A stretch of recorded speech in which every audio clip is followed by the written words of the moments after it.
The Detroit Lions are being written off by a league they completely owned just 12 months ago, 2 straight division titles, 15 regular season victories, an offense that finished inside the top 5 across the conference.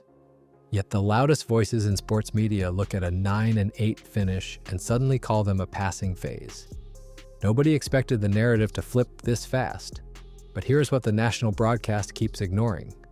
The truth sits on the complete opposite side of the headline. This is not a team running on empty. This is a franchise that survived a heavy stretch most rosters would never walk away from. They are not broken, they are reloading. And the proof is already sitting in the building. Look past the noise and you will see the exact same faces running the exact same system. Jared Goff still commands the huddle. Jahmyr Gibbs still attacks the seams. Penei Sewell still locks down the blind side. Aiden Hutchinson still sets the tone on the other side of the ball. Dan Campbell still runs this building on pure physical identity. But everything around them shifted in the span of a few months. Ben Johnson took a head coaching job in Chicago. Aaron Glenn did the same with New York. Then Frank Ragnow stepped away at the absolute worst possible moment. One of the most important interior players in football walked out the door after free agency closed.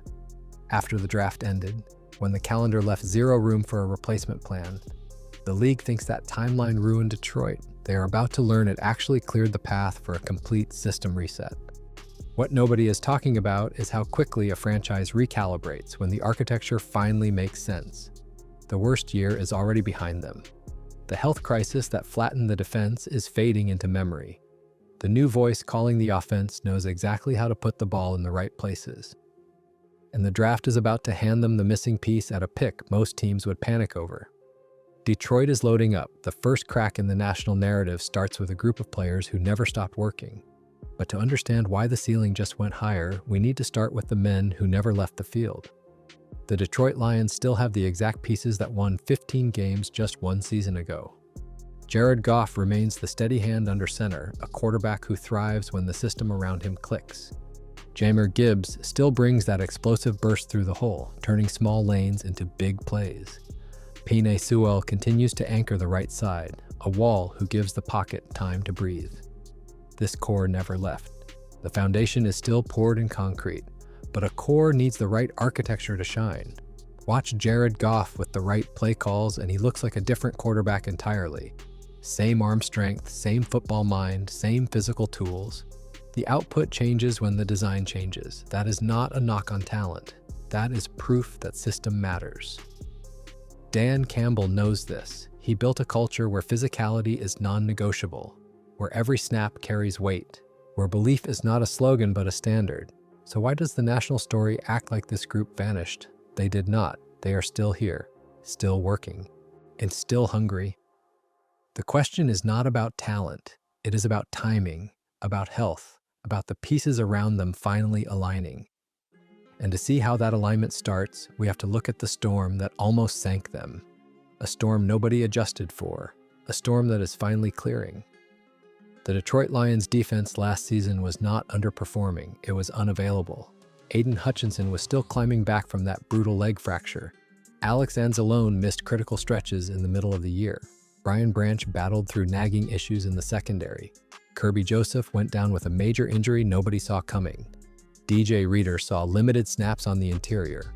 Levi Onwuzurike kept running into the same injury history that has followed his entire career. This was not one bad break. And this was a perfect negative storm hitting the exact position group Detroit needed most. Here is what the national coverage skipped. This was year 2 of the same pattern. 2 straight seasons of injuries landing on the same defensive room. Every team deals with bumps. No team deals with this many in the same spot in back-to-back years. One fan asked the fair question, is it bad luck? Is it the drafting profile? Is it the medical staff? The honest answer leans toward pure variance. The law of averages says a run this statistically unlikely cannot stretch into a 3rd season. If health stabilizes, this unit looks like a completely different group on day 1. And then there was the edge rotation thinning out before a single snap. Marcus Davenport departed, backups stacked on backups. Judging this defense on production without adjusting for availability is like judging an offense with 3 quarterbacks on the sideline.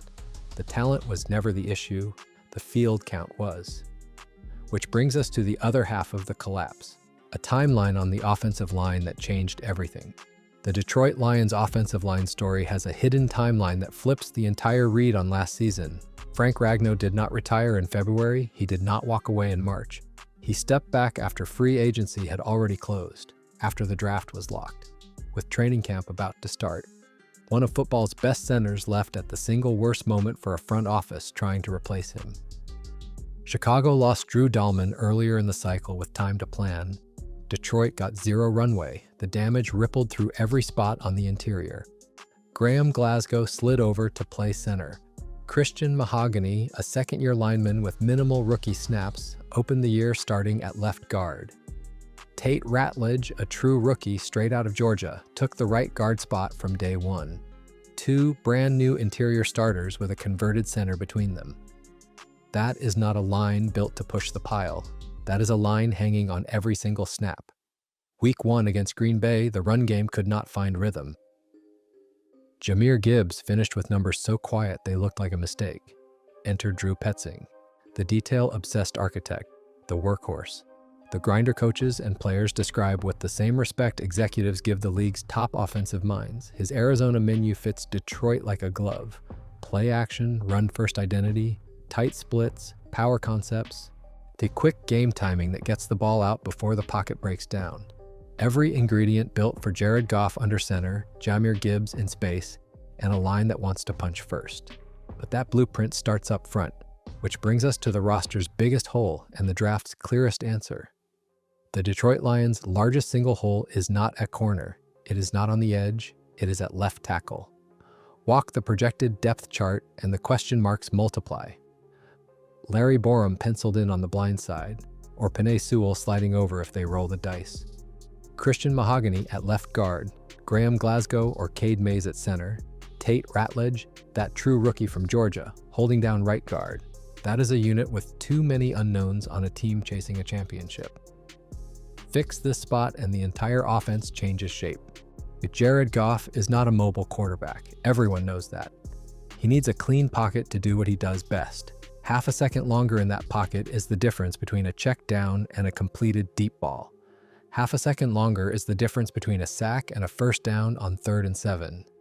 Half a second longer lets the receiver room win the route, lets the tight end cross the middle, lets the play develop the way it was drawn up. One player lifts the other 10. The run game needs the same fix. Jahmyr Gibbs is built to explode through creases, not dance in chaos looking for one. This is exactly why Daniel Jeremiah keeps dropping the same name every time Detroit comes up in mock draft conversations. He went on record with something the draft world has been whispering. He was told directly the Lions love Caden Proctor. His framing was sharper. Proctor is the floor at pick 17, not an option, not a backup plan. The floor. When a source this plugged in speaks with that certainty this close to draft night, you listen. Caden Proctor fits every checkbox. Alabama pedigree. 350-pound power frame that moves like a lighter man. Athleticism comps to a young Penei Sewell. But what if Cleveland jumps early?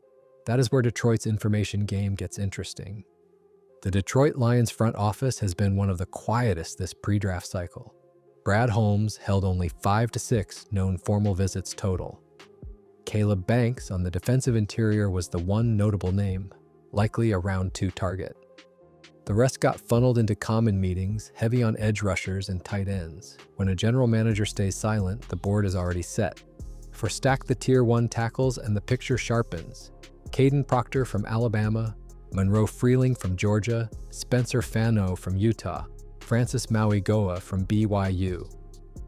All 4 carry first-round grades league-wide, but there is a sleeper the film community keeps pushing. Max Ihenachor out of Arizona State. His story is wild. Moved to the United States from Nigeria at 13, 4 to 5 years into playing football, total. Senior Bowl standout who barely lost a rep on day 2 or day 3. Length, power, balance, and a ceiling nobody has fully mapped yet. For Detroit specifically, that profile hits every note. Then there is the curveball. Oliva Vega Iowani out of Penn State. A guard, not a tackle, with some of the cleanest pass protection hands in the entire class. Only makes sense if the board falls a specific way. Now the trade back conversation. Detroit holds only 2 picks inside the top 100. Dropping from 17 down to 23 or 25 brings back real mid-round capital without losing the tackle tier entirely. Names in that range like Blake Miller and Caleb Lomu sit there. The German McCoy debate at 17 is the one to watch closely. Elite corner talent when healthy, but an ACL recovery and a missed 2025 college season make the value tricky for a team that needs day one contribution. And the reality check on round 2 tackles is brutal. Jennings Dunker from Iowa grades as a guard at the next level. The drop-off from round 1 to round 2 at pure tackle is a cliff, which is exactly why solving tackle in round 1 opens up the best part of Detroit's draft board. But lock in the tackle at 17 and watch what opens up at pick 50. The Detroit Lions edge board at pick 50 turns into a buffet if they lock in a tackle early. Aiden Hutchinson remains the anchor. Aleem McNeil is working back from injury. Ty Lake Williams flashed real growth in the second half of his rookie year, and the second-year jump is coming. DJ Reader and Levi Onwuzurike round out the interior rotation. Marcus Davenport is gone. The gap sits on the edge opposite Hutchinson, and the names in that 50 range make too much sense to ignore. Derek Moore from Michigan brings a speed-to-power profile. Jayshawn Barham, also from Michigan, is pound for pound one of the strongest edge rushers in the class. TJ Parker from Clemson, Zion Young, Kieran Crawford, Akeem Messidor from Miami if he slides. The Keldrick Falk conversation at pick 17 keeps popping up in rumor circles. 6'6", 276 pounds. Elite run setter. But the production question is real. 2 sacks on the year. Detroit needs a pass rusher who can win one-on-one, and tackle still sits higher on the board. Day 3 is where this front office usually strikes gold. Oscar Delp out of Georgia offers multi-alignment value at tight end. Trey Zune from Texas A&M projects cleanly to guard or center. Keyshawn Elliott at linebacker from Arizona fits the defensive identity. Jacob Burton from Kentucky brings guard and center versatility. Mason Rieger from Wisconsin has a long frame and a real pass rush toolkit for a day 3 flyer. This is the same front office that pulled Brian Branch in a spot nobody predicted. The board is never what the national guys think it is. Fix the line, add the edge, return the health. Now the record book starts to tell a different story. But what does that story actually say about the wins column? The Detroit Lions have 12 wins as the floor for this team. The NFC North stays loaded with Green Bay, Minnesota, and Chicago all climbing. Yet Detroit remains the team everyone is chasing. The worst year is already behind them. The injury storm that flattened the defense is fading. Aiden Hutchinson, Alex Anzalone, Brian Branch, Kirby Joseph, all returning to health. A unit that barely existed last year gets to actually play together. That alone changes the ceiling. Layer and Drew Petzing calling plays for Jared Goff with Jahmyr Gibbs in the backfield. Play action, power concepts, quick timing, built for this roster's strengths. Kelvin Shepard promoted on defense means no new terminology, no learning curve, just upgraded health and energy. The fix lives at pick 17 and pick 50. The league will figure that out in about 9 days. But the smart money already sees the pattern. This is not a rebuild. This is a reload. The core never left. The culture never blinked. The draft is about to hand them the missing piece. If you believe Detroit is still the team to beat, hit like. Let's aim for 500 likes. Subscribe for more Lions and NFL content that digs deeper. The story's just getting started.